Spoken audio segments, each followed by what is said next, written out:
In our top stories today, the United States and Germany are in a new dispute over the latest disclosure about the so-called metadata exchange between spy networks of the two countries. Germany's intelligence agency, the NBD, has admitted it passed on, the BND rather, has admitted it passed on massive amounts of phone information to the US National Security Agency. However, it denies that the data were used by the US in its assassination drone attacks in Afghanistan and Pakistan. A minister responsible for the BND says intelligence agencies in the US and the UK both had given written assurances that they were abiding by German law. Just a few days ago, a German daily cited documents that it said it had received from whistleblower Edward Snowden.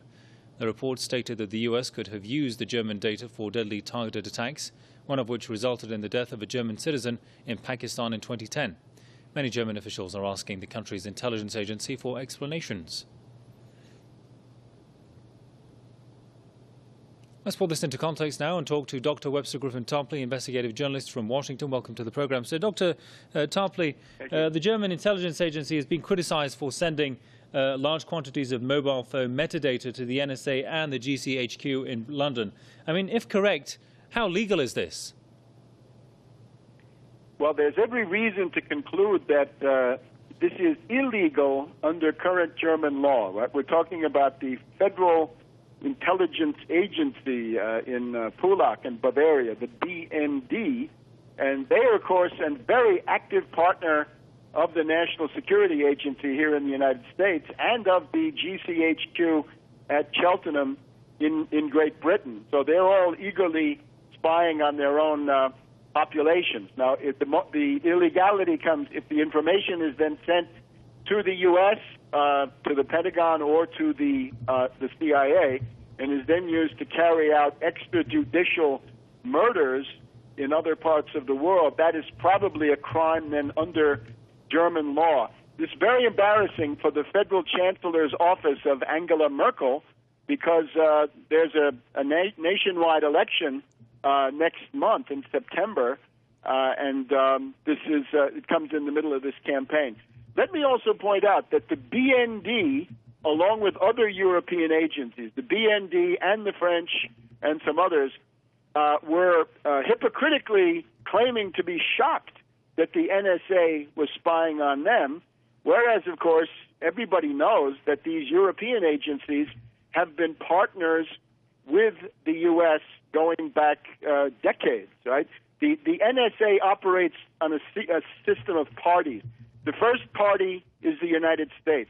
The second party are the English-speaking countries, the so-called echelon group. That would be the United States, United Kingdom, Canada, Australia, New Zealand. Those are the second parties. Then come the third parties. The third parties are France, Germany, and some other Europeans. And they keep going with fourth parties and fifth parties and so on down the line. Snowden has told us absolutely nothing new about the actual programs that are going on, right?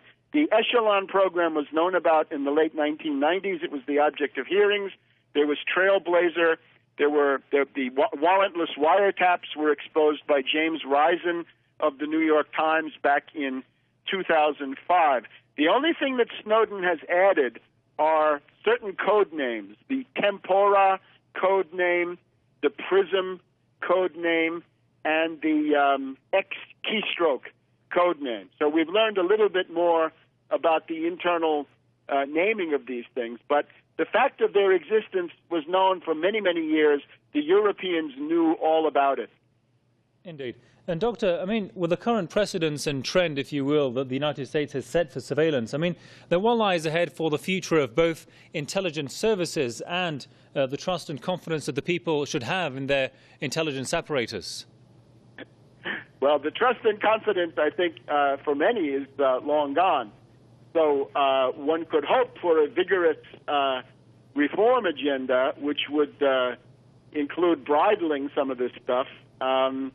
I don't know if we can be too optimistic about that. And I certainly don't think that Mrs. Merkel will lose the elections based on this particular set of revelations. But it simply adds to the moral depravity, the loss of faith, and the loss of prestige by these Western powers.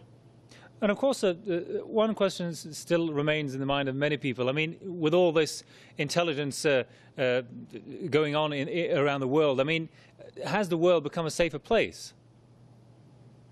No, I don't think so. Certainly not. And the other thing I would say is that Snowden has not made the world any safer. As I said before, Snowden really told us nothing new except 2 or 3 code names and a few other things so far.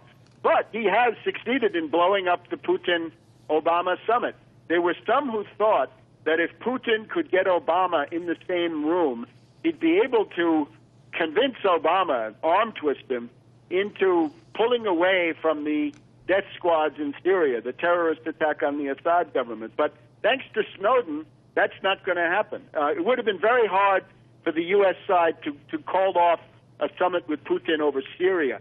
But using the Snowden business, it is possible to do that, and that is what Susan Rice, who is now running the White House, Susan Rice has decided that Obama will not talk to Putin. And I think on the whole, that's a loss. Indeed. Well, we'll leave it there for the time being. Many thanks to Dr. Webster Griffin Tarpley, investigative journalist from Washington. As always, thanks for your time there, sir.